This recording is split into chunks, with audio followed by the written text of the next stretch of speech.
পড়াইতে থাকবে। এটা দরকার আসেনি? কার কার আছে হাত তুলে দেখাই। আল্লাহ সকলকে কবুল করুন, সকল বলেন আমিন। ফেরেশতা আসবে, কালিমা পড়াইবে। আল্লাহ তাআলা ফেরেশতাদেরকে জানায় দেয়, এই ফেরেশতারা, আমার বান্দাকে যে কালিমা পড়াইতে থাকবা, এর মধ্যে একটা কাজ করবা, এমন ভাবে পড়াইতে থাকবা, কাইলা ইয়ানসা আব্দি, কাইলা ইয়ানসা আব্দি, আমার বান্দা যেন মরণের সময় কালিমা পড়তে ভুলে না যায়। শয়তান আক্রমণ করে কি করবে? সাহায্য করতেছেন কে?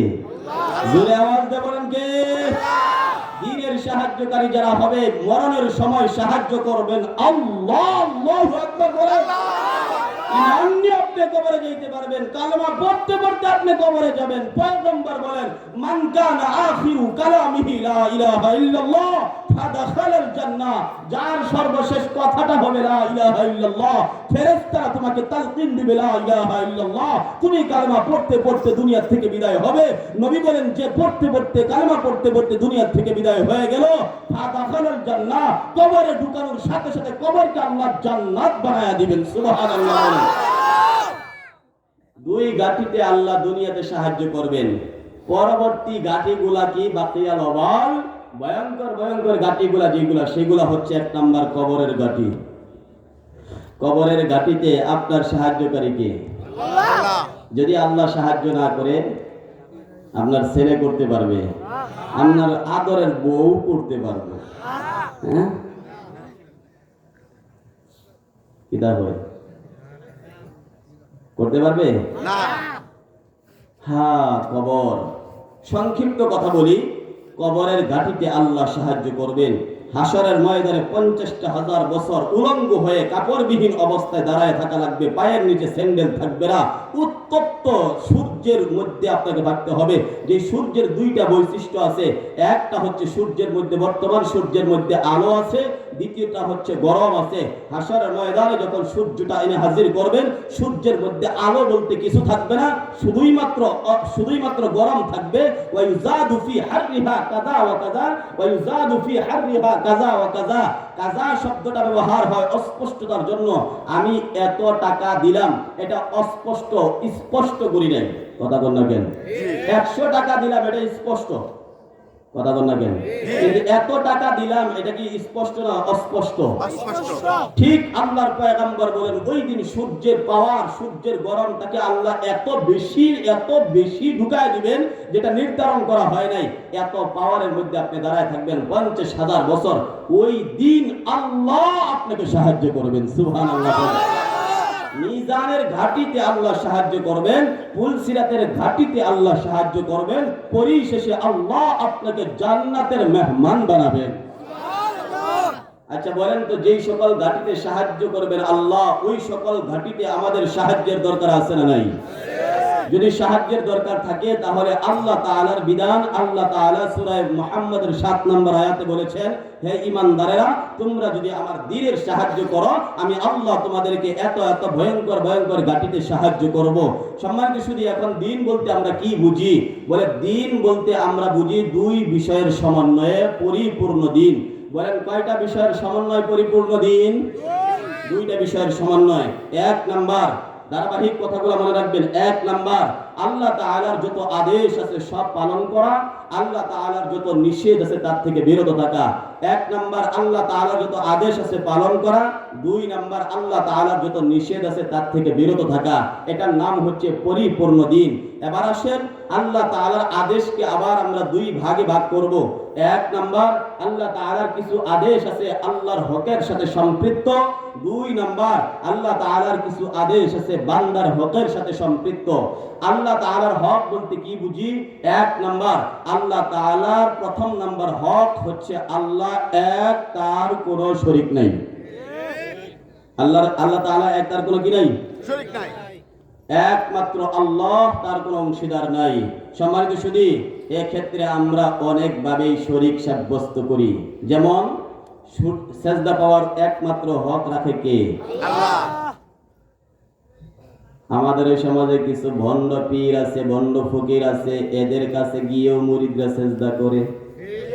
কথা বল না কেন? আছে না নাই? এ ভাই, আমি আপনাদের কাছে হাদিসের আলোকে কথা বলবো। আমি আপনাদের কাছে জানতে চাই, আমাদের সমাজে যে পীরগুলা সেজদা নেয়, যে মুরিদগুলা সেজদা করে, যে ফকিররা সেজদা নেয়, ফকিরের মুরিদরা সেজদা করে, আমি আপনাদের কাছে প্রশ্ন রাখতে চাই, এই পৃথিবীর ভিতরে সবচাইতে বড় আলেম আমার নবীর চাইতে কেউ আছে নাকি? আমার নবীর চাইতে বড় পীর কেউ আছে? আমার নবীর চাইতে শ্রেষ্ঠ মহামানব কেউ আছে? আমার নবীর চাইতে আল্লাহর পরে যার মর্যাদা, তার চাইতে শ্রেষ্ঠ আর কেউ নাই। তিনি তার মতো বড় আলেম কেউ নাই, তার মতো কেউ বুজুর্গ কেউ নাই, তার মতো তাকওয়া জগতের সম্রাট কেউ নাই, তার মতো বড় পীর কেউ নাই। অতএব আমাদের সমাজের যে কটায় আর মজাই পীর আছে, এরা সেজদা নেয়। আমার নবী সেজদা নিছে কিনা এখন হাদিসে যাই। আল্লাহর পয়গম্বর আনসার সাহাবায়ে কেরামদেরকে নিয়ে সফর করতেছেন। সম্মানিত সুধী, আনসার সাহাবীরা, মদিনাতুল মুনাওয়ারার সাহাবীরা নবীর পেছনে পেছনে যাইতেছে। দুই ধারে বাগান ছিল, রাস্তা সরু রাস্তা, উভয় সাইডে বাগান, গাছপালা দাঁড়িয়ে আছে। আল্লাহ রাসূল যাচ্ছেন, এমত অবস্থায় সাহাবায়ে কেরাম তাকায় দেখে তাসজুদু লাকাল বাহাইমু ওয়াশ-শাজারু, দুই পাশের চতুষ্পদ জন্তুগুলা এসে আর উপরে দাঁড়ানো বৃক্ষগুলা নবীকে দেখা মাত্র সেজদা করতেছে। মুসলমান ইমানদার, আমার আপনার নবী সাধারণ কোন নবী না। আপনার আমার নবী এত মহান, নবী এত মহান নবী, আল্লাহর পয়গম্বর মক্কাতুল মুকাররমায় আবু বকর ওমরকে নিয়ে রওনা হয়। পাহাড়ের পাদদেশ দিয়ে যাচ্ছে, হঠাৎ করে আবু বকর শুনতে পায় কে যেন বলতেছে, আসসালামু আলাইকা ইয়া রাসূলুল্লাহ, আসসালামু আলাইকা ইয়া হাবিবাল্লাহ। আবু বকর ডানে তাকায়, বামে তাকায়, সামনে তাকায়, পেছনে তাকায়, তাকায় দেখে কোনো মানুষ নাই। আল্লাহর পয়গম্বরকে জানায়, পয়গম্বর ডানে তাকাইলাম, বামে তাকাইলাম, সামনে তাকাইলাম, পেছনে তাকাইলাম, কোথাও কোনো মানুষ দেখতে পাই না, অথচ সালামের আওয়াজ খুঁজে পাই। আল্লাহর পয়গম্বর তখন জবাব দেয়, আবু বকর তুমি জানো না আমি নবী যখন পাহাড়ের পাদদেশ দিয়ে যাইতেছি, ওই পাহাড়টা আমি নবীকে দেখে, পাহাড় আমি নবীকে সালাম জানাইতেছে। মালাহু মিন মালজাইন আও মাউইলিন, মালাহু মিন মালজাইন আও মাউইলিন, মালাহু মিন মালজাইন আও মাউইলিন, লুযবি বাবিল মুস্তাফা খায়রিল ওয়ারা, মালজাইল মাকরুবি মিফতাহিল উদাল, লুযবি ইতাফিল মুরাজ্জা ওয়া তাসিম, তাহরুজিন নু'মা কামালা জাল জামাল। পয়গম্বর আনসার সাহাবায়ে কেরামদেরকে নিয়ে রওনা। হঠাৎ আল্লাহর পয়গম্বর যেই রাস্তা দিয়ে যায়, ওই রাস্তার ডানে বামে উভয় সাইডে বৃক্ষ, বৃক্ষ থেকে কিছু জন্তুগুলা, বাগান থেকে কিছু চতুষ্পদ জন্তুগুলা আমার নবীকে দেখা মাত্র নবীর কদমে এসে সালাম করতেছে, সেজদা করতেছে।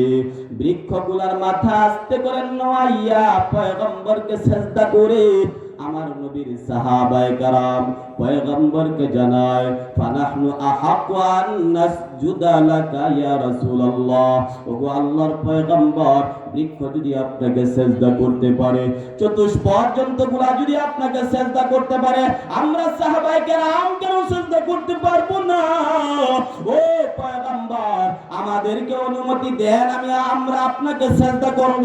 ও মুসলমান ইমানদার, আমার নবী তখন কি জবাব দেন? আমার পয়গম্বর জানায়, উবুদু রাব্বাকুম, তোমরা তোমাদের রবের ইবাদত করবা, ওয়া আকরিমু আখাকুম, আর তোমাদের ভাই তার মানে আমি নবীকে যথাযথ সম্মান করবা। লাউ কুনতু আমুরা আহাদান আন ইয়াসজুদা লি আহাদিন লা আমারতুল মারআতা আন তাসজুদা লি যাওজিহা, আমি নবী যদি আল্লাহ ব্যতীত কাউকে সেজদা করার অনুমতি দিতাম, তাহলে দুনিয়ার সমস্ত নারীদেরকে বলতাম তারা যেন আপন আপন স্বামীকে সেজদা করে। ও মুসলমান ইমানদার, আমার নবী বুঝাইলো আল্লাহ ছাড়া কাউকে সেজদা করা যাবে না। আমার নবীর সাহাবীরা আমার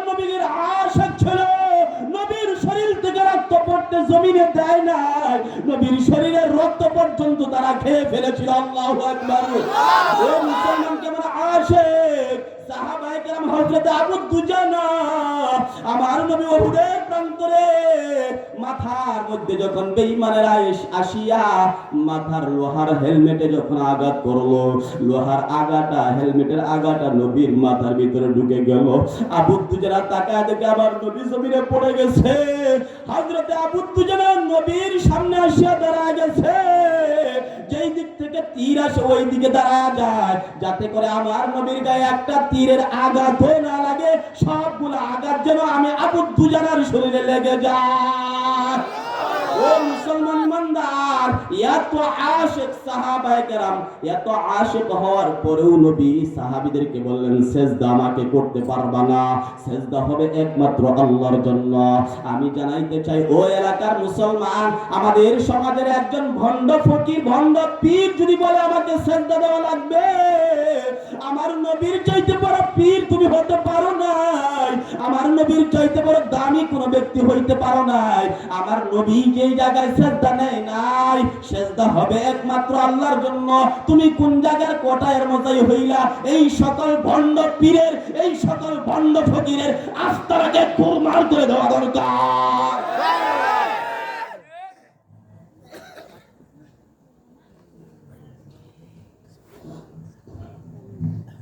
এগুলো আমাদের সমাজে আছে না নাই? ইমানটাকে তরতাজা রাখেন, ইমানের হিম্মতটাকে বাড়ান। তোমার দে মুসলমান हो, তোমার দে মুসলমান, তোমার দে মুসলমান हो, তোমার দে মুসলমান।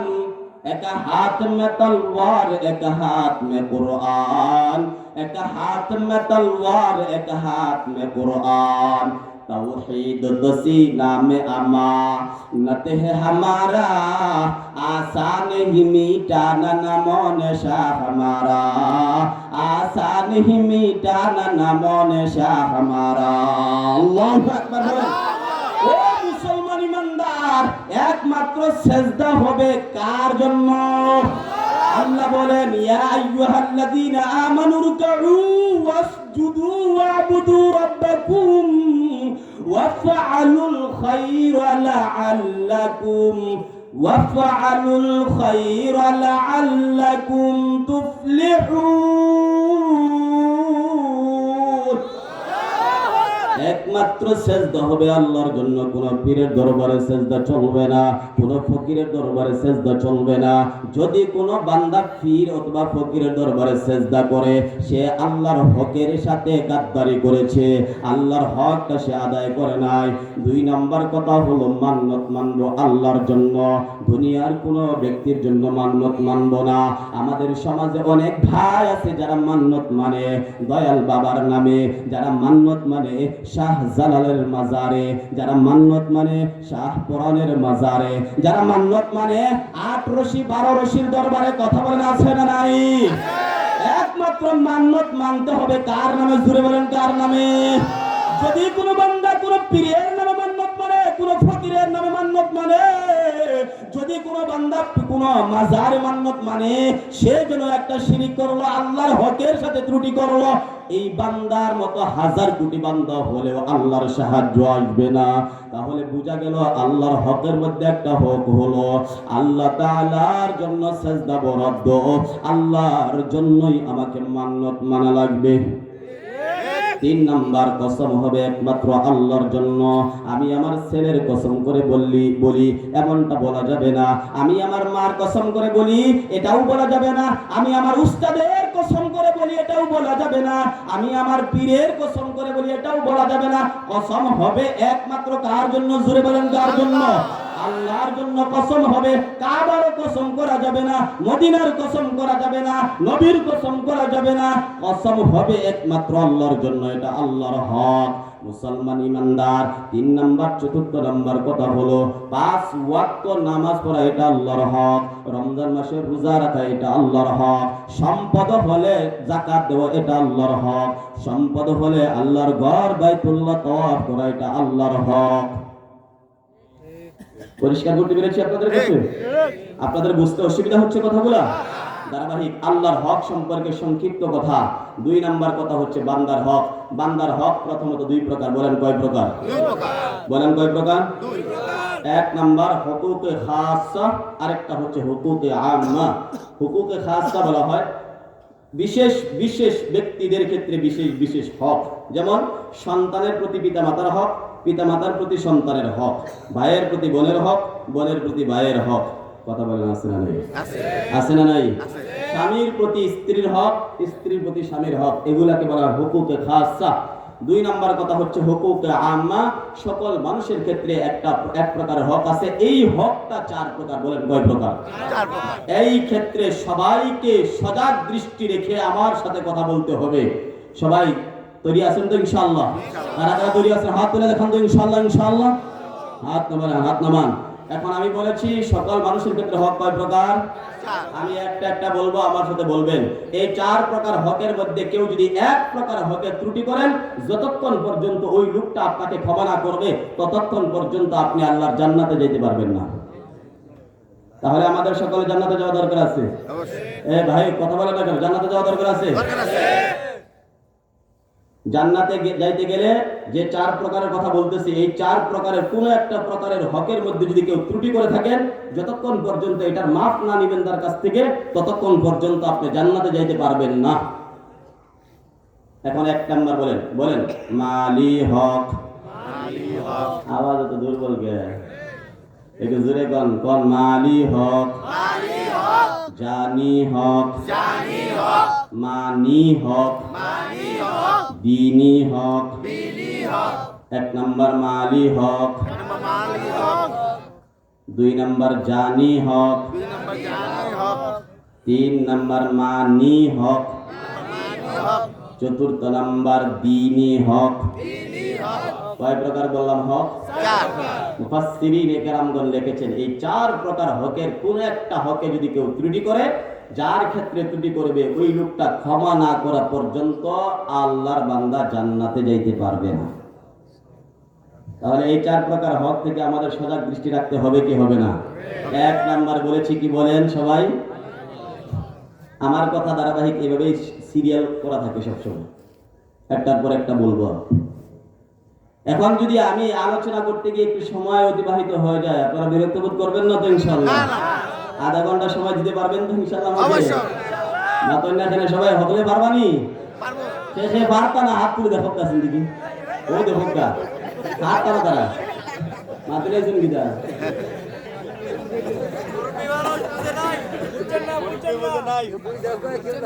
আল্লাহ।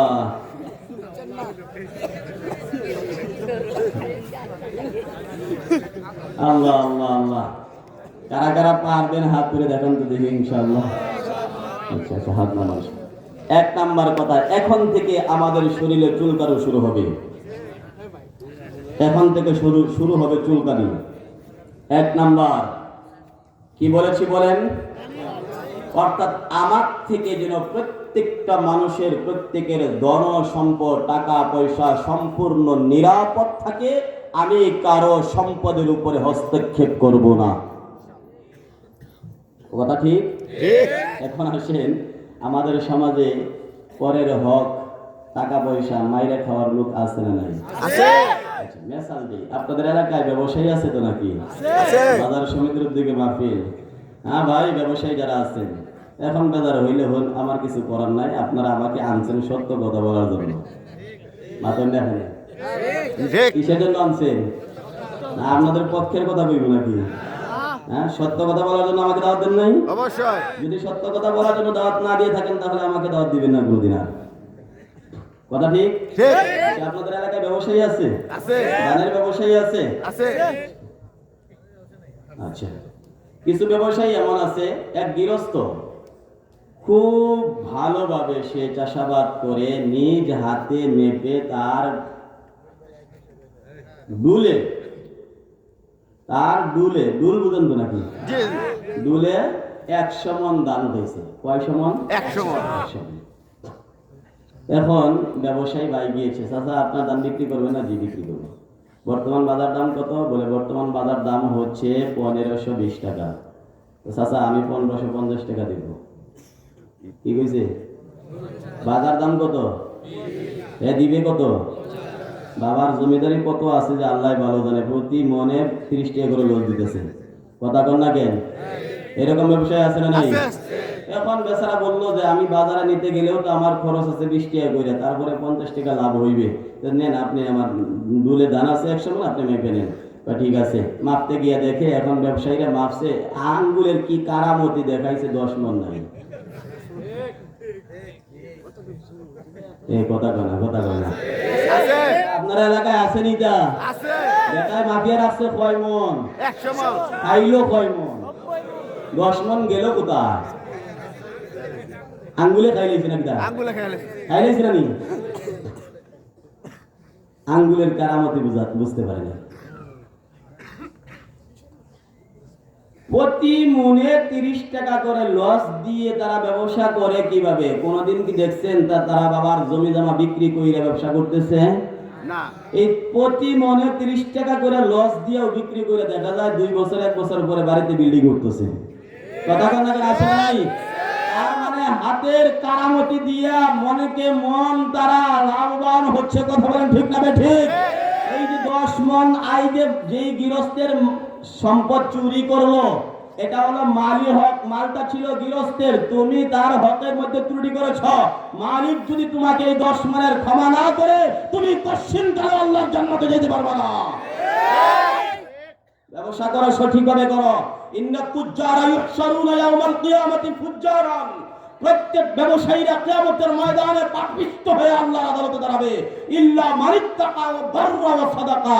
3 শ্রেণীর ব্যবসায়ী ব্যতীত, ইল্লা মানিত্তাকা, যারা তাকওয়া নিয়ে ব্যবসা করবে, সততা নিয়ে ব্যবসা করবে, কখনো 2 নাম্বারি করবে না, দুটাবাজি করবে না, সততার আদর্শ নিয়ে যারা ব্যবসায়ী করবে, তাদেরকে আল্লাহ তাআলা কিয়ামতের ময়দানে নবীদের সাথে, সিদ্দিকীনদের সাথে আল্লাহ হাশরের ময়দানে উঠাবেন। সুবহানাল্লাহ বলেন। পরের সম্পদ মেরে দিয়েছ, যতক্ষণ পর্যন্ত ওই লোকটা তোমাকে ক্ষমা না করবে, তুমি জান্নাতে যেতে পারবে না। দুনিয়াতে কয়দিন বাহারাদারি করবা? একদিন না একদিন তোমাকে আল্লাহর দরবারে যাওয়াই লাগবে। কথা কোন ঠিক না ঠিক? সমাজে শুধু আরো কিছু ভয় আছে আমাদের সমাজে। কি বেজার হইতেছে? মনে হয় বেজার হইতেছে? হ্যাঁ, বেজার হন না জানো, আমি তো সঠিক কথাই বলতেছি আপনাদের সামনে। আছে না নাই এরকম লোক? আছে না নাই? আল্লাহ কুরআনে কারীমে জানায় দিয়েছেন, ওয়াইলুল লিল মুতাফফিফিন আল্লাযীনা ইযা ইকতালু আলান নাসি ইস্তাওফুন ওয়া ইযা কালুহুম আও ওয়াজানুহুম ইউখসিরুন। যারা এগুলা করবে তাদের জন্য ওয়াইল নামক দুজখের ব্যবস্থা আল্লাহ করেছে। ওয়াইল নামক দুজখে। সম্মানিত সুধী, আমাদের সমাজে কিছু ধনী লোক আছে, যাদের প্রশাসনিক ক্ষমতা আছে, যাদের ধনবল আছে, মনোবল আছে, জনবল আছে, সৈন্যবল আছে, প্রশাসন বল আছে।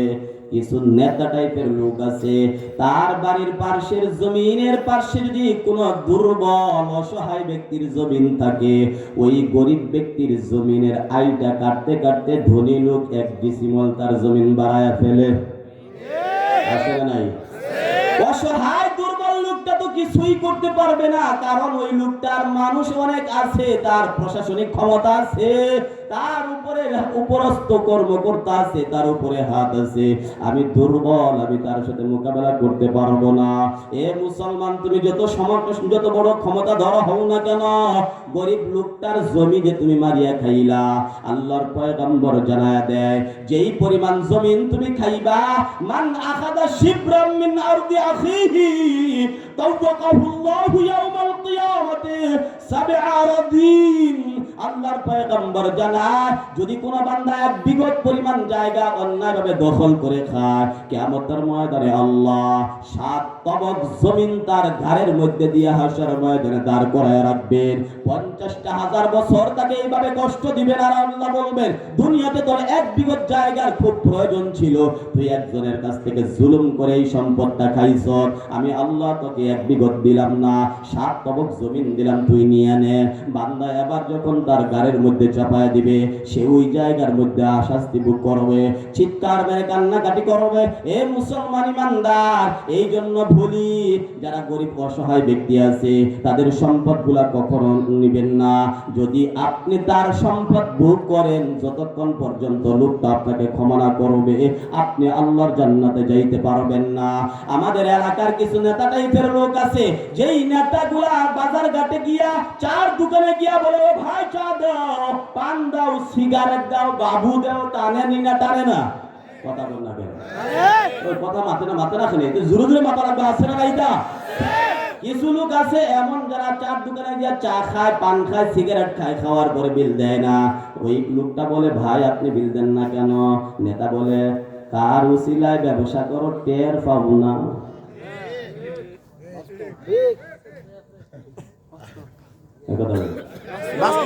ঠিক বলছি না বেঠিক বলছি? কার উসিলায় তুমি ব্যবসা করো, টের পাও না। নেতাগিরি দেখাইলো। আমি আপনাদের কাছে জানতে চার দোকানদার বলেন তো, চা বানাইতে গিয়ে তার টাকা খরচ হয়েছে কি হয় নাই? পান কিনে আনতে তার টাকা লাগছে কি লাগছে না? যতক্ষণ পর্যন্ত চার দোকানদার তোমাকে ক্ষমা না করবে, তুমি আল্লাহর জান্নাতে যাইতে পারবা না।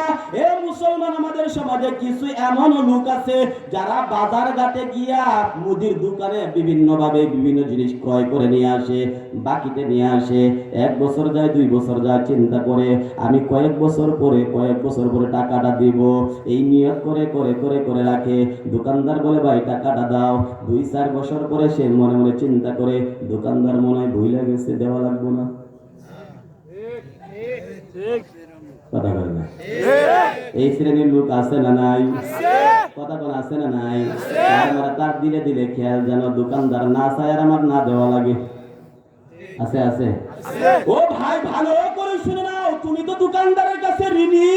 যতক্ষণ পর্যন্ত তুমি দোকানদারের টাকা পয়সা তুমি পাওনা পরিশোধ না করবা, তুমি আল্লাহর জান্নাতে যাইতে পারবা না। মুসলমান ইমানদার, আল্লাহর পয়গম্বরের দরবারে একটা লোকের লাশ আনা হলো। আল্লাহর পয়গম্বরকে সাহাবীরা বললেন, ইয়া রাসূলুল্লাহ সাল্লি আলাইহি, তার জানাজার নামাজটা পড়ায়া দেন। পয়গম্বর বলেন, হাল আলাইহি দাইনুন, তার উপরে কোনো কি ঋণ আছে নাকি? কোনো টাকা পয়সা ঋণ আছে নাকি? আল্লাহর পয়গম্বরের সাহাবীরা বললেন, ইয়া রাসূলুল্লাহ, হ্যাঁ তার উপরে কিছু ঋণ আছে। আল্লাহর পয়গম্বর সাহাবীদেরকে বলে দিলেন, এ সাহাবীরা, সাল্লু আলাইহি, তার জানাজা তোমরা পড়ে নাও, আমি নবী নামাজ পড়াবো না। ও ভাই, যার ঋণ রেখে দুনিয়া থেকে বিদায় হয়, আমার নবী তার জানাজা পড়াইতে চায় না, আর তুমি কেমন করে দোকানদারের টাকা পয়সা বাইরে দাও? তুমি কেমন মুসলমান? কেমন মুসলমান তুমি?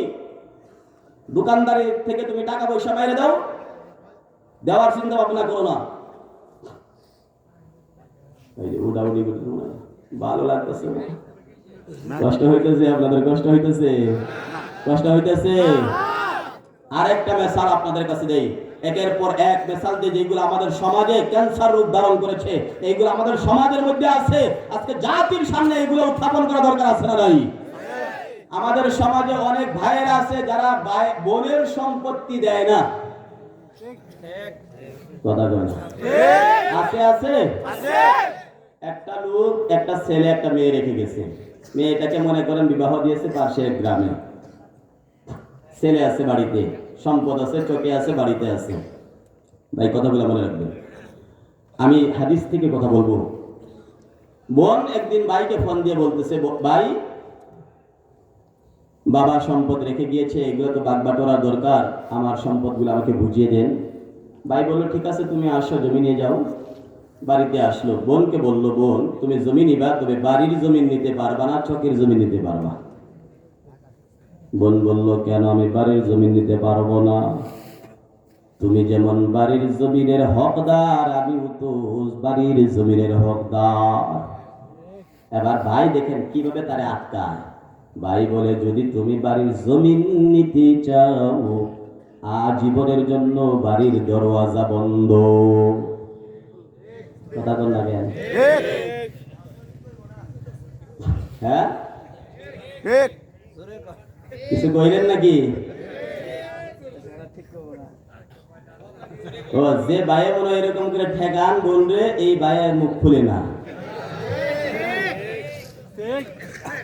আপনারা, আমি তো বুঝবো আল্লাহ, আপনারা বন্ধে ঠকাইরা ভাই ডাক দেয়া বলে, যদি তুমি বাড়ির জমি নিতে চাও তাহলে তোমার জন্য বাড়ির দরওয়াজা চিরতরে বন্ধ। বোন এবার চিন্তা করতে লাগলো, আমি তো আমার স্বামীর বাড়িতে সারা জীবন কাটাইতে পারবো না, মাঝে মাঝে বাবার ভিটে মাটিতে আসার তো একটু মন কাঁদবে। আমি যদি বাড়ির জমি নিয়ে যাই, আজীবনের জন্য যদি বাড়ির দরওয়াজা বন্ধ হয়ে যায়, আমি যে বাবার বাড়িতে আর আসতে পারবো না। অতএব ভাই যেই কথা বললো এই অনুপাতে আমি তো সম্পদ নিতে পারি না। মনে ব্যথা নিয়ে, ভারাক্রান্ত হৃদয় নিয়ে, ব্যথা ক্লিষ্ট হৃদয় নিয়ে ভাইকে ডাক দেয়া বলে, ভাই বাড়ির জমিনের আমার দরকার নাই, তারপরেও যেন এই বাড়ির দরওয়াজা আমার জন্য খোলা থাকে। আমি আপনাদের কাছে জানতে চাই, ভাইয়েরকে যে বোন সম্পদ দিল, এটা কি খুশি মনে দিছে নাকি বিপদে পড়ে দিছে? উচ্চ আওয়াজে বলে, উচ্চ আওয়াজে বলেন। বোন বাড়ির সম্পদ ভাইকে দিয়ে গেল, এটা খুশি মনে দিছে নাকি বিপদে পড়ে দিছে? আল্লাহর পয়গম্বর জানায়, কালে রাসূলুল্লাহ সাল্লাল্লাহু আলাইহি ওয়াসাল্লাম, লা ইয়াহিল্লু মালু ইমরিইন ইল্লা বিতিবি নাফসিন। আল্লাহর পয়গম্বর বলেন, যতক্ষণ পর্যন্ত খুশি মনে সম্পদ না দেওয়া হবে, ততক্ষণ পর্যন্ত এটা সহিহ হবে না, হালাল হবে না, হালাল হবে না। হালাল যদি না হয়, এটা হারাম, হারাম, হারাম। বোন যে তোমাকে বাড়ির সম্পদ দিয়ে গেল, এটা খুশি মনে দেয় না, এটা বাধ্য হইয়া দিয়া গেছে, এই বিপদে পড়ে দিয়া গেল, খুশি মনে দেয় নাই। ও ভাই, তুমি যে সম্পদ ভোগ করতেছো, আমার নবী বলেন এই সম্পদ ভোগ করা তোমার জন্য জায়েজ না। বোন যদি তোমাকে ক্ষমা না করে, তুমি আল্লাহর জান্নাতে যাইতে পারবে না। ও মুসলমান ইমানদার, আমাদের সমাজে আরো কিছু রোগ আছে, যেই রোগগুলো আমাদের সমাজে চিহ্নিত করা দরকার। মা বোনেরা, আপনারা বেজার হবেন না, আপনাদের এলাকায় হয়তো বা কম থাকতে পারে, কিন্তু টাঙ্গাইল ডিস্ট্রিক্টের ভিতরে এগুলোর অভাব নাই। এমন কিছু লোক আছে, এমন কিছু মহিলা আছে, যেই মহিলাদের স্বামী প্রবাসী জিন্দেগি বছর করতেছে, মাথার গাম পায়ে ফেলে সারা দিন পরিশ্রম করে টাকা উপার্জন করে বিবির অ্যাকাউন্টে টাকা পাঠায়। 5 লক্ষ 10 লক্ষ টাকা যখন অ্যাকাউন্টে জমা হয়, ওই টাকাগুলা কি করে? পরকীয়ার সাথে সম্পৃক্ত হইয়া অপরের হাত ধরে টাকাগুলা নিয়ে পালায়া যায়। যেই নারীরা স্বামীর সম্পদ নিয়ে পালায়া গেল, ওই স্বামী যদি ওই নারীকে ক্ষমা না করে, তাহলে ওই নারীটা আল্লাহর জান্নাতে যাইতে পারবে না। ঠিক তদ্রূপ আল্লাহ তাআলার বিধান হলো, স্বামী যা কামাই করবে সেটা স্বামীর, স্ত্রী যা কামাই করবে সেটা স্ত্রীর। কিন্তু আমাদের সমাজে কিছু বেখাপ্পা মার্কা পুরুষ আছে, যারা বইয়ের টাকায় ঘরের ভিতরে বইসা বইসা সোফায় আরাম করে, বাজার গিয়া টি স্টলে গল্প গুজব করে, 1 টাকার কামাই করে না। আছে না নাই? এইটা কি তাহলে আসবে না? এটা আসেনি আপনার এলাকা?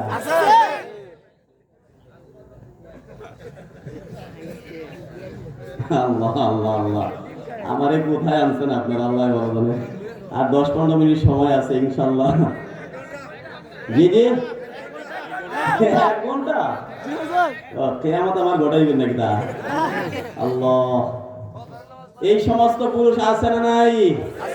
ও ভাই, তোমার স্ত্রী যদি তোমাকে খুশি মনে টাকা না দেয়, স্ত্রীর হক তোমার কাছে চলে যাওয়ার কারণে, স্ত্রী যদি তোমাকে খুশি মনে টাকা না দেয়, আর যদি তুমি মাইরা মাইরা বউরে মাইরা টাকা আদায় করো, স্ত্রীর হকটা তুমি মাইরা আদায় করছো, স্ত্রী যদি তোমাকে ক্ষমা না করে, তুমি আল্লাহর জান্নাতে যাইতে পারবা না। এই জন্য ভাই, তুমি চিন্তা করবা, তোমার নিজের কামাই তোমাকে করা লাগবে। এ মুসলমান, ফিকহি মাসআলা হলো, স্বামী রুজি করবে, স্বামীর পকেট থেকে স্ত্রী টাকা নিতে গেলে স্বামীর অনুমতি লাগবে। স্বামী কামাই করার পর স্বামী ঘরের ভিতরে চাউল আনলো, পেঁয়াজ আনলো, রসুন আনলো, মহিলা যদি অনুমতি ছাড়া কাউকে একটা পেঁয়াজ দেয়, একটা রসুন দেয়, মহিলা যদি স্বামীর অনুমতি ছাড়া ভিক্ষুককে চাউল দেয়, এই জন্য স্বামী যদি স্ত্রীকে ক্ষমা না করে, স্ত্রী জান্নাতে যাইতে পারবে না। ভিক্ষুককে চাউল দিতে গেলেও স্বামীর অনুমতি লাগবে, কারণ চাউলের মালিক হলো স্বামী। কথা বলে ঠিক না বেটি? এটা মালই হক, এটা মাল, এটা মাল, এটা মাল। এ যুবক ভাই, ভালো করে শুনো, রাস্তায় চলতেছো, হঠাৎ করে তাকায় দেখলা গাছের মধ্যে একটা সুন্দর আম পেকে আছে, ডানে তাকাও বামে তাকাও কেউ নাই, সামনে পেছনে কেউ নাই, হঠাৎ করে তুমি পেড়ে তোমার পকেটের ভিতরে ঢুকাইয়া এমন একটা জায়গায় তুমি খাইয়া ফেললা। তুমি তো আরেকজনের সম্পদ খাইছো। ওই লোকটা যতক্ষণ পর্যন্ত তোমাকে ক্ষমা না করবে তুমি আল্লাহর জান্নাতে যাইতে পারবা না। এ মুসলমান ইমানদার, ও মাগো, রাস্তায় চলতে গিয়ে হঠাৎ রাস্তার পাশে তুমি তাকায় দেখছো এক পাশে মরিচ চাল করা, হঠাৎ করে তুমি চিন্তা করলা বাড়িতে তো কাঁচা মরিচ নাই, এবার ডানে সামনে পেছনে তাকাইলা কোনো মানুষ নাই, এবার তুমি আস্তে করে মরিচ চলে গিয়া তুমি একটা একটা করে ছিঁড়ে ছিঁড়ে তোমার উন্নার ভিতরে লুকাইলা, লুকাইয়া বাড়িতে গিয়া মজা করে খাইলা। আমি আপনাদের কাছে জানতে চাই ওই ক্ষেতের মালিক আছে না নাই? কথা বলা আছে না নাই? ওই মালিক যদি তোমাকে ক্ষমা না করে তুমি আল্লাহর জান্নাতে যাইতে পারবা না। ও মুসলমান ইমানদার, পৃথিবীর মানচিত্রে একজন বড় আলেম, বর্তমান পৃথিবীর মধ্যে সবচাইতে বড় আলেম যাকে বলা হয় আল্লামা জাস্টিস তাকি উসমানী দামাত বারকাতুহুল আলিয়া, तमाम ওয়ার্ল্ডে তিনি সফর করে করে ইসলামের দাওয়াত ও তাবলীগের ইরশাদ করতেছেন। এই মুসলমান ইমানদার, উনার বাবা যখন দুনিয়া থেকে বিদায় হয়ে চলে যায়, মুফতি শফি রাহমাতুল্লাহ আলাইহি বিদায় হয়ে চলে গেল। ওই মুফতি শফির একজন মুরিদ, একজন খলিফা, তিনি জানাজার নামাজ পড়ার জন্য আসলেন। জাস্টিস তাকি উসমানী এবং তার বড় ভাই রাফি উসমানী চিন্তা করলো আমাদের বাড়িতে বড় একজন মেহমান আসছে, এই মেহমানের যথাযথ কদর করা দরকার, সম্মান করা দরকার। আল্লাহর বান্দারা চিন্তা করলো আল্লাহর ওলি আমাদের বাড়িতে পদার্পণ করেছেন, তাকে মেহমান নওয়াজি করা দরকার। মেহমান নওয়াজি করার পর চিন্তা করলেন তিনি যখন চলে যাবেন তাকে তো হাদিয়া দেওয়া দরকার। তবে কি হাদিয়া দিলে তিনি খুশি হবেন? তবে হাদিয়া দিলে কি হাদিয়া দিলে খুশি হবেন? চিন্তা করে বের করলেন বাবা রেখে যাওয়া কিছু আতর আছে, আতরগুলা হাদিয়া দিয়ে দিব। এই আতরগুলার মধ্যে থেকে যদি একটা আতর তাকে হাদিয়া দেই তিনি খুশি হয়ে যাবেন। আল্লাহর ওলির দরবারে যখন এই আতরের শিশিটা নিয়ে যাওয়া হলো, আল্লাহর ওলি ডাক দেয়া বলেন আপনারা ভাই বোন কতজন? বলে এতজন। এই আতরটা কার? বলে আমার বাবার রেখে যাওয়া আতর। বলে আপনার বাবার রেখে যাওয়া আতর যদি হয়ে থাকে এটার ওয়ারিশ আপনারা ভাই বোন যারা আছেন সবাই, অতএব সকলের অনুমতি লাগবে। সবাই যদি অনুমতি দেয় আমি নিতে পারবো, যদি অনুমতি না দেয় আমি কারো হকের মধ্যে ত্রুটি করতে পারবো না। আল্লাহু আকবার, আল্লাহু আকবার। ও মুসলমান ইমানদার, শিক্ষা নেওয়া দরকার। বাবার সম্পত্তি বাটবাটোয়ারা করতে গেলে এইভাবেই করা লাগবে, কাউকে কোনো জুলুম করা যাবে না। মুসলমান ইমানদার, আমাদের সমাজে দেখা যায় বড় আফসোস আর শত আফসোসের সাথে কথাগুলা বলতে হয়। বাংলাদেশের রাষ্ট্রীয় পর্যায়ে, এলাকার ওয়ার্ড পর্যায়ে বলেন তো পঙ্গুত্ব ভাতা সরকারি পক্ষ থেকে দেওয়া হয় কি হয় না? পঙ্গুত্ব ভাতা আছে না নাই? আছে। কিন্তু কিছু কিছু নেতা আছে যারা পঙ্গুত্ব ভাতাগুলা তাদের পকেটের ভিতরে ঢুকায়, আছে না নাই? ও মুসলমান ইমানদার, আমার মতো সুস্থ সবল ব্যক্তির অর্থ তুমি খাও কোনো অসুবিধা নাই, কিন্তু পঙ্গু লোকটা তো কাজ করতে পারবে না, তার টাকাটা তুমি কোন লজ্জায় খাও সেটা আমার বুঝে ধরে না। অতএব ওই পঙ্গু লোকটা যদি তোমাকে ক্ষমা না করে তুমি আল্লাহর জান্নাতে যাইতে পারবা না। বাংলাদেশের সম্পদগুলা সুরক্ষিত রাখা দরকার, যার যার যেই সম্পদগুলো আছে সেই জায়গায় সেই সম্পদগুলা থাকবে। কিন্তু আমাদের সমাজে অনেক লোক দেখা গেছে এমন যাদের টাকা পয়সা যা দরকার ছিল তার চাইতে কোটি কোটি গুণ বেশি বেড়ে গেছে। কথা বল না কেন? এত সম্পদ আঙ্গুল ফুলে কলা গাছ হলো কিভাবে? আরে একজন চেয়ারম্যানের কয় টাকা বেতন? রাষ্ট্রীয়ভাবে কয় টাকা বেতন? একজন মেম্বারে কয় টাকা বেতন? কিন্তু বছর ঘুরতে না ঘুরতে বাড়িতে বিল্ডিং উঠে কিভাবে? কথা বল না কেন? কথা বল না কেন? তার মানে কি এগুলো জনগণের সম্পদ সে খেয়ে বাড়ি ঘরে প্রাসাদ তৈরি করতেছে। জনগণের সম্পদ খাওয়ার কারণে জনগণ যদি তোমাকে ক্ষমা না করে তুমি আল্লাহর জান্নাতে যেতে পারবে না। জনগণের সম্পদ তুমি খাচ্ছ, এটা হক, মালি হকের মধ্যে ত্রুটি করেছ। আমাদের সমাজে এরকম লোক আছে না নাই? আছে। অতএব আমরা চাই যার যে হক আছে সেই হক গুলা সঠিক খাতায় সেটা পৌঁছে যাবে। যদি প্রত্যেকটা খাতে সঠিক খাতে যদি হক পৌঁছে যায়, রাষ্ট্রের ভিতরে কোনো দুর্নীতি, চাঁদাবাজি, লুটতরাজি আর অসহায়ত্ব কোনো কিছুই থাকবে না। কথা বলেন ঠিক না? বাংলার জমিনটা একটা জান্নাতি একটা জমিন তৈরি হয়ে যাবে। কথা বলেন ঠিক না? প্রত্যেকটা মানুষ যদি তার তার হক আদায় করতে পারে আর হক যথাযথভাবে পৌঁছে যায়, বাংলার জমিনে একজন মানুষ রাতের বেলায় ওই রোডের মধ্যে কিংবা শহরের ভিতরে ওই আবর্জনা, নোংরা আবর্জনার মধ্যে তাকে ঘুম পাড়তে হবে না। এটা হচ্ছে মালি হক।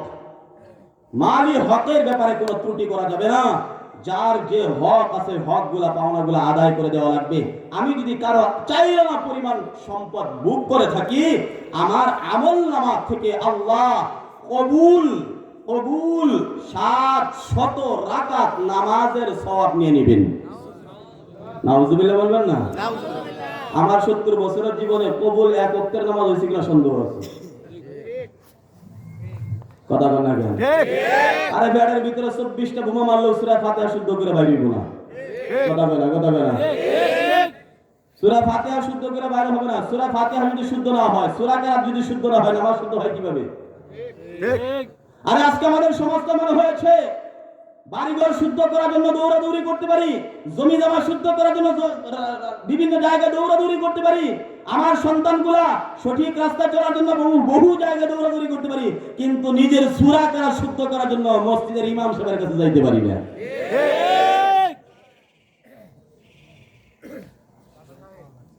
সংক্ষিপ্ত কথা বুঝালাম, মালি হকের ব্যাপারে ত্রুটি করা যাবে না। যার যে পাওনা আছে সেটা আদায় করব, ইনশাআল্লাহ। করব তো ইনশাআল্লাহ? কারো সম্পদের উপরে হস্তক্ষেপ করব না তো ইনশাআল্লাহ? দোকানে বাকি খায়া জীবনে আর দেব না এই নিয়ত করব না তো ইনশাআল্লাহ? 1 নাম্বার হক মালি হক, এই মালি হকের ত্রুটি করব না। 2 নাম্বার জানি হক। জানি হক বলা হয় আমার থেকে যেন প্রত্যেকটা মানুষের জীবনের নিরাপত্তা থাকে, তার গায়ের মধ্যে কোনো টাচ হবে না, অন্যায়ভাবে তার শরীরে আঘাত করব না। কথাটা বুঝাইতে পেরেছি? কিন্তু বড় আফসোসের সঙ্গে কথা বলতে হচ্ছে, আজকে আমাদের সমাজের এমন অবস্থা তৈরি হয়েছে, নিজের পজিশন ঠিক রাখার জন্য, মসজিদের সভাপতি ঠিক রাখার জন্য, মসজিদের সেক্রেটারি ঠিক রাখার জন্য, মাদ্রাসার সভাপতি সেক্রেটারি ঠিক রাখার জন্য, নিজের মেম্বারিত্ব ঠিক রাখার জন্য, নিজের চেয়ারম্যানিত্ব ঠিক রাখার জন্য, নিজের এমপিত্ব ঠিক রাখার জন্য, নিজের পজিশন ঠিক রাখার জন্য, নিজের গদি ঠিক রাখার জন্য একের পর এক মানুষের উপরে অত্যাচার করতে, মারতে দ্বিধাবোধ করি না।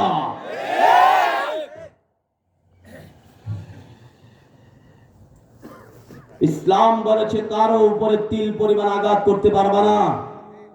যদি কারো উপর অন্যায়ভাবে আঘাত করো, সে যদি তোমাকে ক্ষমা না করে, তুমি আল্লাহর জান্নাতে যেতে পারবে না। আল্লাহর জান্নাতে যেতে পারবে না।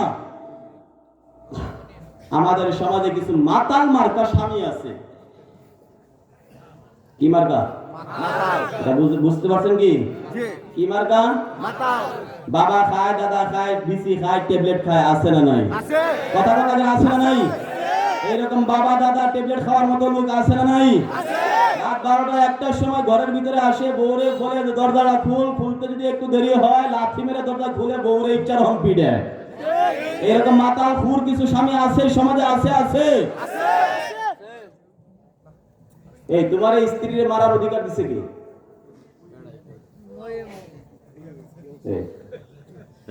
বিয়ে করছেন মারা লাগে?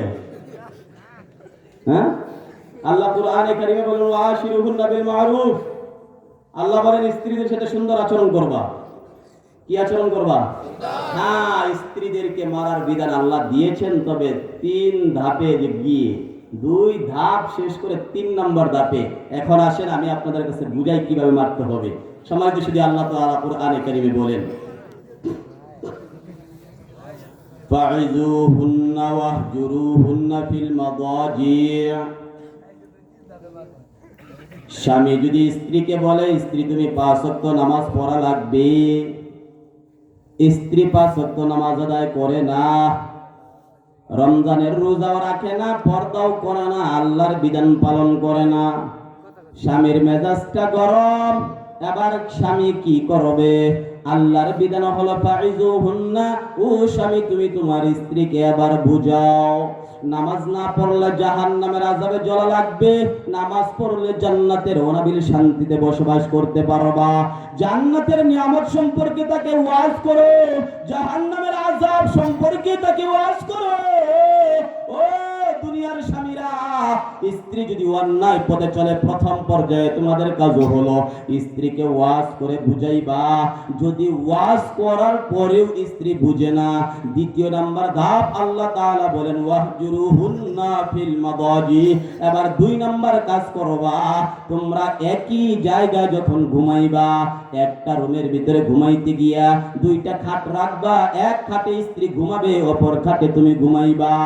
যদি এক খাটেই শুইতে হয়, স্ত্রীর দিকে তাকাইবা না, পিঠটা দিয়া ঘুমাইবা। এরপরেও যদি স্ত্রী ঠিক না হয়, এতেও যদি স্ত্রী বাগে না আসে, আল্লাহ তাআলার বিধান এবার বলেন ওয়াদরিবুহুন্না, এবার স্ত্রীদেরকে মারতে পারবা। 1 নাম্বার তাদেরকে ওয়াজ করে বুঝাইতে হবে, যদি ওয়াজ করার পরেও বুঝে না, 2 নাম্বার বিছানা আলাদা করে ফেলবে। এরপরেও যদি স্ত্রী বুঝে না, 3 নম্বরে আল্লাহ বলেন ওয়াদরিবুহুন্না, এবার তোমরা তাদেরকে আঘাত করো। এই অংশের ব্যাখ্যা করতে গিয়ে আল্লাহর পয়গম্বর জানায় ওয়ালা তাজরিবিল ওয়াজহা। আল্লাহর পয়গম্বর বলেন, যদিও আল্লাহ বলেছেন স্ত্রীদেরকে মারার জন্য, কিন্তু খবরদার স্ত্রীদের চেহারার মধ্যে আঘাত করতে পারবা না। স্ত্রীদের চেহারার মধ্যে আঘাত করা যাবে না, স্ত্রীদের চেহারার মধ্যে কোনো মারধর করা যাবে না। আল্লাহর পয়গম্বর দ্বিতীয় আরেকটা পদ্ধতি বললেন ওয়ালা তুকাব্বিহ, খবরদার এমন ভাবে আঘাত করবে না যে আঘাতের কারণে শরীরের মধ্যে দাগ পড়ে যায়, রক্ত বের হয়, স্পট পড়ে, এমন আঘাত করা যাবে না। চেহারার মধ্যে আঘাত করা যাবে না। কিন্তু মাতাল মার্কা কিছু স্বামী আছে যারা ঘরের ভিতরে স্ত্রীদেরকে মারতে গিয়া কি দিয়া মারবে সেটা বিচার বিশ্লেষণ করে না। সামনে ফিরা পাইলে ফিরা দিয়া মারে, লাঠি পাইলে লাঠি দিয়া মারে, চেহারা পাইলে চেহারার উপরে মারে, রড পাইলে রড দিয়া পিটাইতে রক্তাক্ত করে অজ্ঞান করে ওই মির্জাপুরের কুমুদিনী হাসপাতালে ভর্তি করে। এমন মাতাল মার্কা স্বামী এই সমাজে আছে না নাই?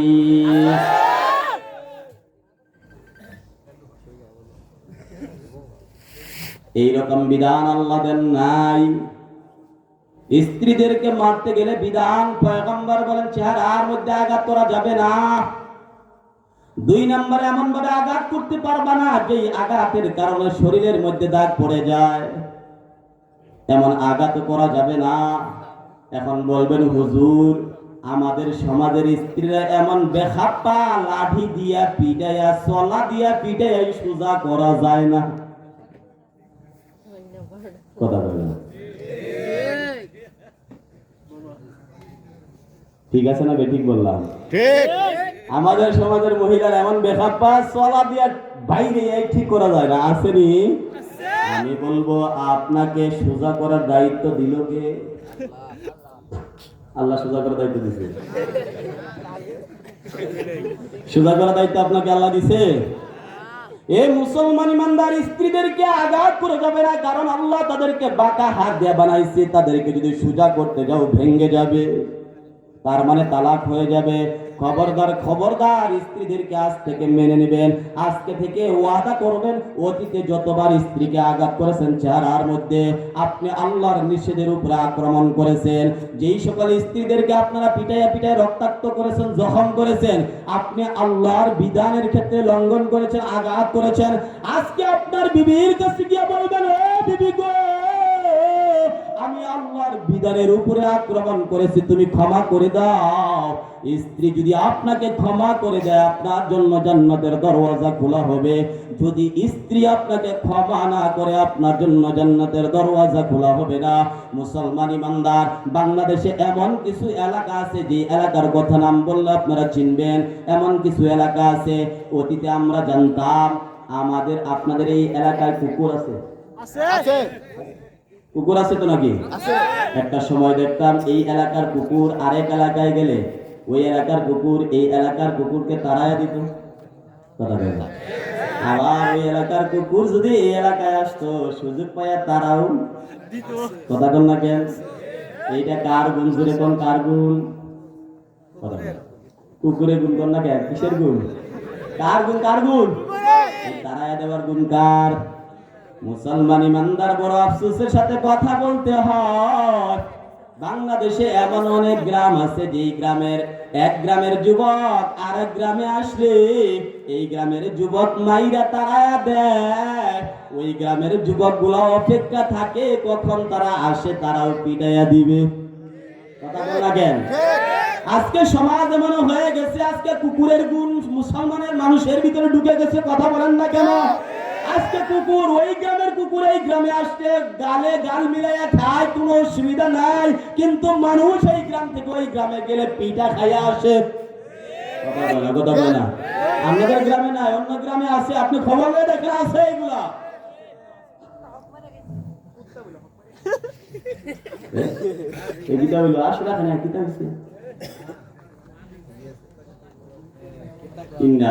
সময় তো অতিবাহিত হয়ে গিয়েছে, সময় তো গিয়েছে, আমি আর সামনে অগ্রসর হইতে পারলাম না, বাকি আরো কয়েকটা রয়ে গিয়েছে।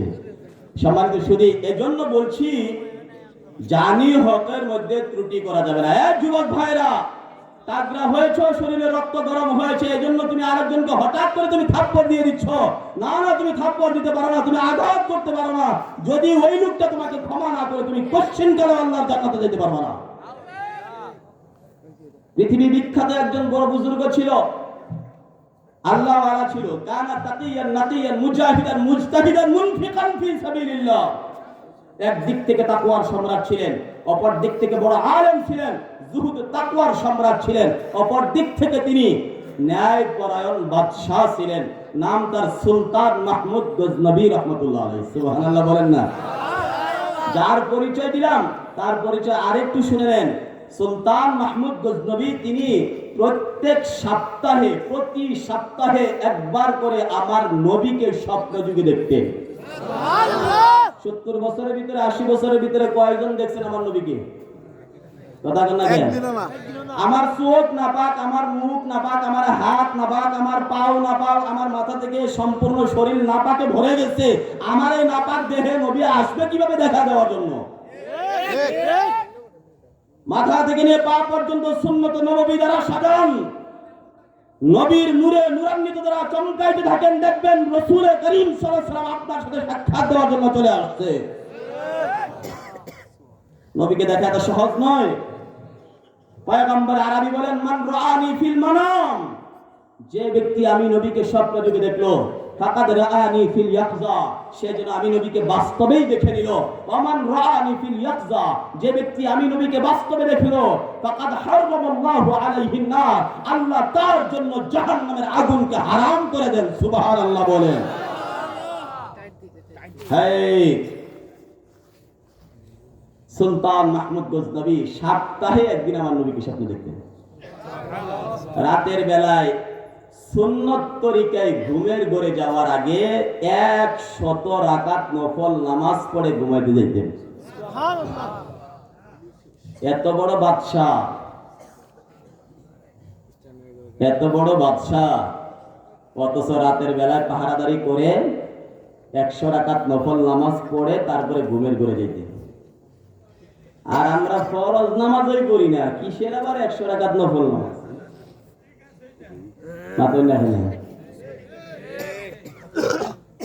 এমনও লোক আছে যারা কয়েক মাসের ভিতরে এক ওয়াক্ত নামাজও পড়ে নাই। আছে না নাই? এখানে অনেক পাবলিক পাওয়া যাবে। আজকে এই মজলিসে যতবার সুবহানাল্লাহ বলছে, আলহামদুলিল্লাহ বলছে, আল্লাহু আকবার বলছে, আল্লাহ বলছে, আমার মনে হয় না যে 6 মাসে এতবার সুবহানাল্লাহ আলহামদুলিল্লাহ বলছে।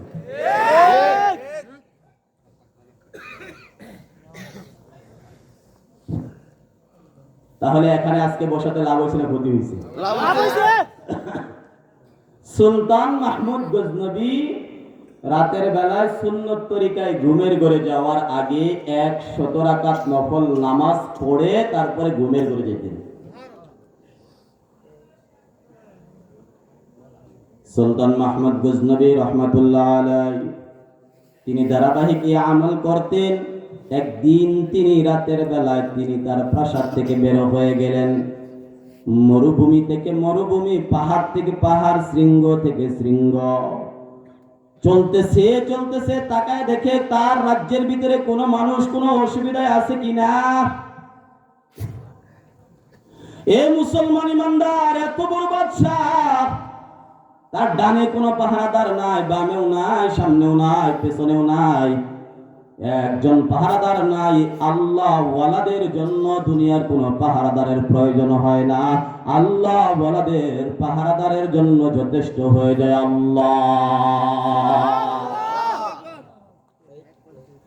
এ মুসলমান ইমানদার, কিন্তু বর্তমান সময়ের কিছু নেতা আছে যাদের ডানেও লোক আছে, বামেও আছে, পেছনেও আছে, আছে না নাই? কারণ তারা যে দুর্নীতি চাঁদাবাজি করে, যে কোনো সময় মানুষ তার উপরে আক্রমণ করতে পারে, এই জন্য বডিগার্ড লাগে। কিন্তু আল্লাহ ওয়ালাদের এই ভয় নাই, কারণ তারা কোনো জুলুম করে না, মানুষের পাওনাগুলা যথাযথ আদায় করে, আল্লাহর পাওনা যথাযথ আদায় করে। এই জন্য তাদের ডানে বামে সামনে পেছনে কোনো লোকের দরকার নাই। রাতের অন্ধকারে একা একা বের হয়ে যায় কোথায় কোন মানুষটা অসুবিধায় আছে দেখার জন্য। আল্লাহর বান্দা পাহারাদারি করে যখন তার ঘরের ভিতরে চলে আসলেন, 100 রাকাত নফল নামাজ পড়ে ঘুমের ঘরে চলে গেলেন। ঘুমের ঘরে যেতে না যেতে হঠাৎ করে নজর করে দেখে, ঘুমের ঘরে স্বপ্ন যুগে দেখতে পায় তার চোখের সামনে স্বর্ণ রূপা দ্বারা চাকচিক্যময় কারুকার্য খচিত সুন্দর বিশাল বড় একটা প্রাসাদ জান্নাত তার সামনে তুলে ধরেছে। এত সুন্দর জান্নাত তিনি কোনোদিন দেখে নাই। এ মুসলমান ইমানদার, আল্লাহর গোলাম, পয়গম্বর বলেন জান্নাতের 1 বিঘত জায়গা দুনিয়া এবং দুনিয়ার ভিতরে যা কিছু আছে তার চাইতে উত্তম। দুনিয়াতে স্বর্ণের খাজানা আছে, রূপার খাজানা আছে, মণিমুক্তার খাজানা আছে, তোলের খাজানা আছে, অক্টেনের খাজানা আছে। এই মুসলমান এগুলা যা কিছু আছে তার চাইতেও বেশি উত্তম হলো জান্নাতের 1 বিঘত জায়গা। ওই জান্নাতের বিশাল বড় প্রাসাদ, স্বর্ণ রূপা দ্বারা কারুকার্য খচিত সুন্দর এই জান্নাতটা দেখে তিনি আশ্চর্য হয়ে গেলেন। জান্নাতের পাশে একটা সুন্দর একটা গেট দেখা যায়, গেটের মধ্যে গেটের পাশে একজন লোক দাঁড়ায় আছে। সুলতান মাহমুদ গজনবী স্বপ্নযোগে ওই আল্লাহর বান্দার কাছে গেলেন। যাওয়ার পর আল্লাহর বান্দাকে ডাক দিয়া বলেন, রে আল্লাহর গোলাম, এত সুন্দর জান্নাত আল্লাহ কার জন্য বানাইছে? ওই গেটম্যান ডাক দিয়া বলেন, এই তো সুন্দর জান্নাত আল্লাহ সুলতান মাহমুদ গজনবীর জন্য বানায়া রাখছি। সুলতান মাহমুদ গজনবী আবার আল্লাহর বান্দাকে বলল, আমি তো সুলতান মাহমুদ গজনবী, এটাই যদি আমার জান্নাত হয়ে থাকে এই মুহূর্তে তুমি গেটটা খুলে দাও, আমি গেটের ভিতরে ঢুকবো, সুন্দর জান্নাতটা আমি একটু পরিদর্শন করব। আল্লাহর বান্দা যখন এমন কথা বলে, গেটম্যান ডাক দেয়া বলে, রে সুলতান, আপনার জন্য জান্নাতের দরওয়াজাটা খোলা হবে না। বলে, কেন খোলা হবে না? তুমি না বললা এই জান্নাতটা আল্লাহ আমার জন্য বানাইছে, কেন তুমি আমার জন্য জান্নাতের গেট খুলবা না?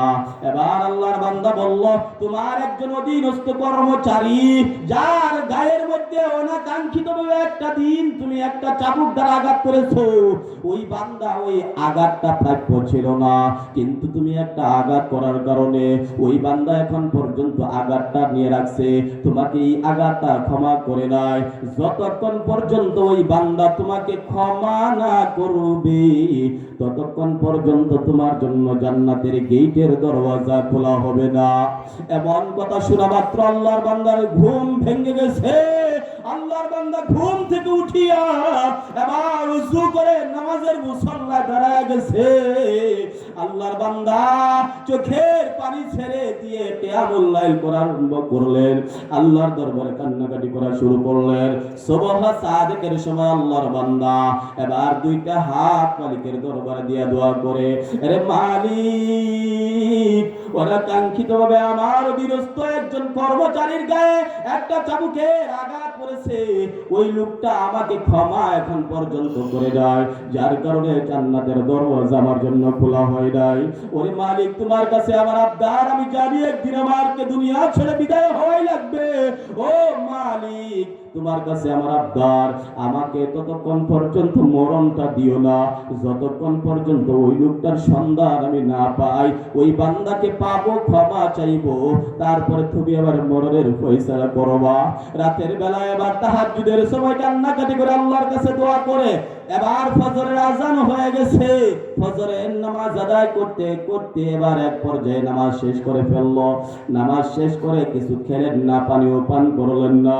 আল্লাহর বান্দা টেনশন নিয়ে ঘর থেকে বের হয়ে গেছে, অধীনস্থ কর্মচারীর সন্ধানে বের হয়ে গেছে, ধু ধু মরু প্রান্তর ভেদ করে দৌড়াইতেছে। কোথায় গেলে আল্লাহর বান্দাকে পাবো? পাহাড় থেকে পাহাড়, শৃঙ্গ থেকে শৃঙ্গ ভেদ করে দৌড়ায়, কোথাও পায় না। আল্লাহর বান্দা পেরেশান হয়ে গেল, পাহাড়ের পাদদেশে এক জায়গায় এসে বসে পড়লো। আল্লাহর কাছে বলল, আল্লাহ ওই বান্দার সন্ধান আমাকে মিলায়া দাও। আল্লাহর দরবারে কান্নাকাটি করা শুরু করলো। আবার হাঁটতেছে হাঁটতেছে হঠাৎ করে চোখের নজরে পড়লো বহু দূরে একটা বৃক্ষ দেখা যায়। বৃক্ষের নিচে একটা লোক বসে বসে আল্লাহ নামের জিকির করতেছে। আল্লাহর বান্দা আস্তে আস্তে করে ওই জায়গায় গেল। যাওয়ার পর তাকায় দেখে বৃক্ষের নিচে এক আল্লাহর বান্দা আল্লাহর নামের জিকির করতেছে। তাকায় দেখে এই লোকটা তো আর কেউ না, এই লোকটাই যে আমার অধীনস্থ কর্মচারী। সুলতান মাহমুদ গজনবী আর আল্লাহর বান্দাকে ডাক দিয়ে বলে, আল্লাহর গোলাম, তুমি জানো না কত দূর পর্যন্ত আমি দৌড়াইলাম তোমার সন্ধানে, কিন্তু কোথাও পাই নাই, শেষ পর্যন্ত এখানে আইসা পাইলাম। এ আল্লাহর বান্দা, এই যে আমার হাতের চাবুকটা দেখতে পাইতেছো, এটা তুমি আস্তে করে ধারণ করো। আল্লাহর বান্দা ধারণ করলেন, বলল এই চাবুক দ্বারা আমার গায়ে একটা আঘাত করো। অধীনস্থ কর্মচারী ডাক দিয়া বলেন, বাদশাহ জাহাপনা, এমন বড় গুস্তাখি বেয়াদবি আমি করতে পারি না, আমি কেন এমন কাজ করব? বলে তুমি জানো না গত রাত্রিতে আল্লাহ আমাকে কি স্বপ্ন দেখাইছে? আল্লাহর বান্দা জানতে চাইলো কি স্বপ্ন দেখছেন। বলেন সুলতান মাহমুদ গজনবী গত রাত্রের সেই স্বপ্নের সব কথাগুলো তার কাছে ব্যক্ত করলেন। অধীনস্থ কর্মচারী ডাক দেয়া বলেন, আল্লাহর বান্দা বাদশাহ, এটার পদ্ধতি হলো দুইটা। মাফ যদি পেতে চান দুই রাস্তা আছে। এক নম্বর রাস্তা হলো আপনি আমাকে একটা বাড়ি দিয়েছেন, চাবুকের আঘাত করেছেন, আমি যদি আপনাকে একটা চাবুকের আঘাত করি, সমান সমান হয়ে গেল, আপনি ক্ষমা পেয়ে গেলেন। দুই নাম্বার, আর আপনি যে আমাকে আঘাত করেছেন অতীতে আমি এখন পর্যন্ত ক্ষমা করেছিলাম না, এই মুহূর্তে যদি আমি আপনাকে ক্ষমা করে দেই, আপনি আল্লাহর দরবারে মুআখাযা হবেন না, পাকড়াও হবেন না, আল্লাহ আপনাকে মাফ করে দিবে। বাদশা জাহাপনা, এমন গুস্তাখি আমি করতে পারি না যে আমি চাবুক দ্বারা আপনার গায়ে আঘাত করব। বাদশাহ আমার দৃঢ় বিশ্বাস আপনি আল্লাহর ওলি, আল্লাহর ওলি। আল্লাহর ওলি যদি না হইতেন আমার আল্লাহ আপনাকে আমার দরবারে পৌঁছাইতো না। ও বাদশাহ, আমার একটা আবদার, আমি আপনাকে ক্ষমা করে দিব, তবে কথা হলো আপনি যদি আল্লাহর দরবারে দামি হইয়া যান আর কিয়ামতের ময়দানে যদি আল্লাহ আপনাকে বাদশাহ, আপনি যে বাদশাহ, আপনার জন্য যদি আল্লাহ আরশে আজিমের ছায়ার ব্যবস্থা করে দেয়, আপনাকে যদি আল্লাহ জান্নাতের ব্যবস্থা করে দেয়, আপনি কি আমাকে লইয়া জান্নাতে যাইবেন নি ওয়াদা করে? সুলতান মাহমুদ গজনবী বলে, তুমি আমাকে ক্ষমা করে দাও, আল্লাহ যদি আমাকে জান্নাত দেয় আমি তোমাকে নিয়ে আল্লাহর জান্নাতে যাব। আল্লাহর বান্দা এই সুযোগটাকে কাজে লাগায় বলল, বাদশাহ আমি আপনাকে ক্ষমা করে দিলাম। সুলতান মাহমুদ গজনবী তিনি চলে আসলেন রাতের বেলায় সুন্নাত তরিকায় ঘুমের ঘরে যাওয়ার আগে 100 রাকাত নফল নামাজ পড়ে ঘুমের ঘরে চলে গেলেন। এবার ঘুমের ঘরে যেতে না যেতে আবার স্বপ্ন যুগে দেখতে পায় ওই সুন্দর জান্নাত তার চোখের সামনে তুলে ধরা হয়েছে। সুলতান মাহমুদ গজনবী গেটম্যানকে ডাক দেয়া বলে, আল্লাহর বান্দা তো আমাকে মাফ করে দিয়েছে, এবার কি অনুমতি আছে নাকি দেখার জন্য? সুলতান মাহমুদ গজনবীকে ডাক দেয়া বলে, সুলতান এই জান্নাতে যাওয়ার অনুমতি আল্লাহ আমাকে দেয় নাই, আল্লাহ তাআলা আপনাকে তখনই দিবেন যদি আপনি ওইভাবে দুনিয়া থেকে বিদায় বিদায় হয়ে চলে আসতে পারেন। কেউ যদি আপনার বিরুদ্ধে কোনো কমপ্লেইন না করে, কোনো অভিযোগ না করে, আর আল্লাহর হকগুলা যদি আদায় করে আসতে পারেন, এই জান্নাত আপনার জন্য বরাদ্দ হয়ে যাবে। একটা আঘাত করার কারণে, চাবুকের একটা আঘাতের কারণে যদি তার জন্য জান্নাতের দরওয়াজা বন্ধ হয়ে থাকে, আপনার আমার জীবনে কত আঘাত করেছে মানুষের উপরে, একটু চিন্তা করে দেখেন। আপনার আমার জন্য জান্নাতের দরজা খোলা আছে না বন্ধ হয়ে আছে? সম্মানিত শুধু এই জন্য যারা আজকে আমরা কারো উপরে যদি কোনো জুলুম করে থাকি, অন্যায় করে থাকি, কারো জানের উপরে আঘাত করে থাকি, জানি হকের মধ্যে ত্রুটি করে থাকি, সেটা আমার স্ত্রী হোক, সেটা আমার ছেলে হোক, সেটা আমার অন্য কেউ হোক না কেন, যার উপরে আমি জুলুম করেছি, আমি তার কাছে আজকে ক্ষমা করে নিব, ক্ষমা চেয়ে নিব। ইনশাআল্লাহ নিতে পারবো তো? ইনশাআল্লাহ নিতে পারবো তো? যদি ক্ষমা চেয়ে নেই আর যদি লোকটা ক্ষমা করে দেয়, আমার জন্য জান্নাতের দরওয়াজা খোলা হবে। একটা কথা ভালো করে মনে রাখবেন, আল্লাহর হক আর বান্দার হক যখন একত্রিত হয়ে যায়, আল্লাহর হক